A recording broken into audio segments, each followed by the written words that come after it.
ठीक है, आप अपनी बात विस्तार से कहिए प्लीज। जज साहब, आज पूरे देश में कुकुर मुत्ते की तरह गुणवत्ताहीन सामान बेचने और बनाने वालों का बाजार फैला हुआ है। ना कोई विरोध करने वाला है, ना कोई जागरूक हो रहा है। सबको सिर्फ अपने मुनाफे की पड़ी हुई है। जज साहब, आज हम मिलावट की बात कर रहे हैं, जहाँ सिर्फ जूस में मिलावट नहीं हो रहा है, हर पीने वाली वस्तु में मिलावट हो रहा है। कहीं कुछ मिला दिया जाता है, कहीं कुछ निकाल लिया जाता है। और बड़े दुख की बात तो यह है साहब कि शुद्धता का ठप्पा लगाकर महंगे दामों पे बेचा जाता है। हमारे जीवन में पानी सबसे अनमोल है। हमारे आसपास कई आरओ प्लांट भी लगाए हुए हैं साहब। उन आरओ प्लांटों में पानी को फिल्टर करने के नाम पर उनसे सारे पोषक तत्व निकाल लिए जाते हैं और बाजार में मिनरल वाटर के नाम पर उसको बेचा जाता है। श्रीमान जी, शहर के अधिकांश लोग जोड़ों के दर्द से परेशान रहते हैं, मेडिसिन खाते हैं, पर कभी उन्हें यह नहीं पता चलता कि वो बीमार क्यों हो रहे हैं। वो जो आरओ का पानी साहब पी रहे हैं ये लोग, उनमें कोई पोषक तत्व तो रहता ही नहीं है। हमारे शरीर के लिए मैग्नीशियम बहुत ज़रूरी है, जो हमें पानी से मिलता है। जब आरओ फिल्टर होता है सर पानी, उससे सारा मैग्नीशियम निकल जाता है और वही पानी हमारे शहर के लोग पीते हैं, जिसके कारण उनके घुटनों में दर्द अक्सर बना रहता है।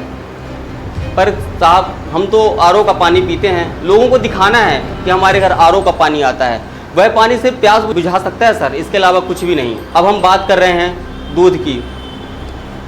शहर में सर यह सभी जगह 80% दूध की पूर्ति डेयरी से होती है। डेयरी वाले क्या करते हैं, गाय भैंस दूध की क्षमता बढ़ाने के लिए ऑक्सीटोसिन नामक एक इंजेक्शन का उपयोग करते हैं। सर, इस इंजेक्शन का दुष्प्रभाव यह होता है कि हमारे घर की बच्चियां जो उस दूध को पी रही हैं, या हमारे बच्चे जो उस दूध को पी रहे हैं, जो बच्चे सर हमारे उस डेयरी के दूध को पी रही हैं, कम उम्र में ही बड़ी दिखने लगती हैं और बच्चे नपुंसक होते जा रहे हैं। पर सर किसी को कोई फ़र्क नहीं पड़ता, क्योंकि हमें तो दूध पीना है। दूध कैसा है इससे मतलब नहीं है, सिर्फ दूध पीना है हमें। आज बात हो रही सर मिलावट की। जूस, हर जगह सर कॉपीराइट हो रही है, वैसे ही कॉपीराइट हमारे जूस में भी हो रही है। आम का जूस, मौसम्मी का जूस, नाशपाती का जूस, सिर्फ नाम है सर, कुछ नहीं है।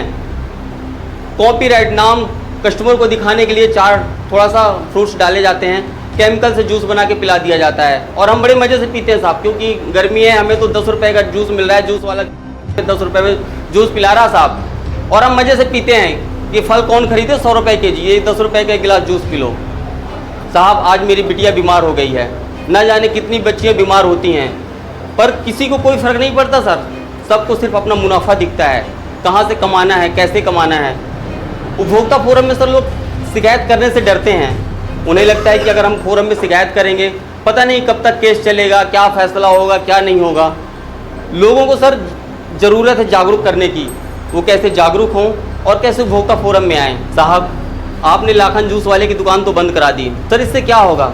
हज़ारों जूस की दुकानें फिर खुल जाएंगी साहब। एक जूस की दुकान बंद कर देने से कुछ भी नहीं होगा साहब, क्योंकि जब तक अधिकारियों को दंड नहीं, तब तक मिलावट बंद नहीं।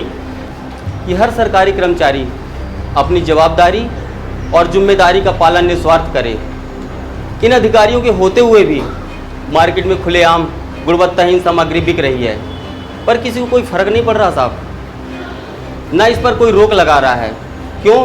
कि जिनके ऊपर जिम्मेदारी है, जवाबदारी है, वह अपनी जिम्मेदारी जवाबदारी का पालन कर नहीं रहे हैं। उन्हें तो सिर्फ अपने रिश्वत से मतलब है। साहब, कुछ सरकारी कर्मचारी अपने जवाबदारी और जिम्मेदारी का पालन कर नहीं रहे हैं। इसी का परिणाम है कि आज बाज़ार में गुणवत्ताहीन सामग्री बन भी रही है और बिक भी रही है। ना तो कोई शिकायत करने को तैयार है, ना कोई शिकायत सुनने को तैयार है। हम शिकायत करें भी तो किससे करें, क्योंकि जिनके ऊपर जिम्मेदारी और जवाबदारी है गुणवत्ताहीन सामग्री बंद कराने को, उन्हें तो कोई फ़र्क ही नहीं पड़ रहा है।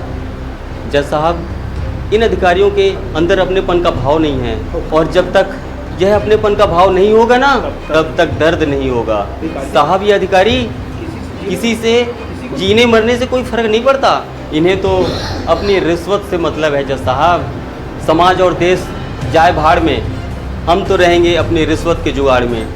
आज यही सोच हमारे देश में मिलावट का जहर भरते जा रही है जज साहब, भरते जा रही है।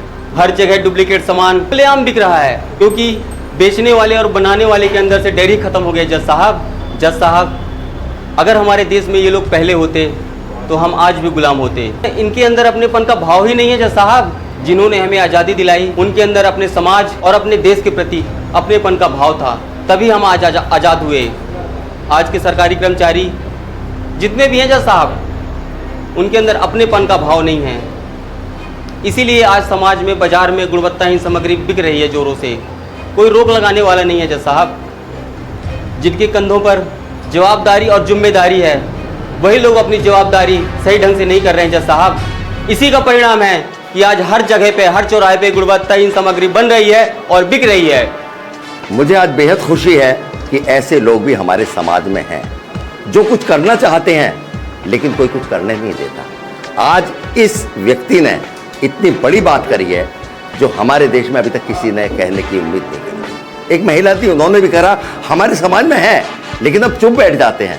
वास्तव में इन्होंने जो जो पॉइंट्स उठाए हैं, मैं आपसे यही रिक्वेस्ट करूंगा, आप लोग जाएं समाज में, संगठन बनाएं और इनके खिलाफ आप लोग एक आंदोलन करें। और महाशय, मैं आपको धन्यवाद देता हूं। ये काम की शुरुआत के लिए मैं आपको ही देता हूं। आप अवेयर्ड हैं, संगठन बना के इसके खिलाफ एक बहुत बड़ा आंदोलन खड़ा करें। मैडम भी जहां हैं वो साथ दें। एक ना एक दिन इस देश से इस तरीके के बुराई का खात्मा होना अनिवार्य है। Thank you very much. Clapping मैं चाहूंगा इनके लिए। Okay, thank you. आइए।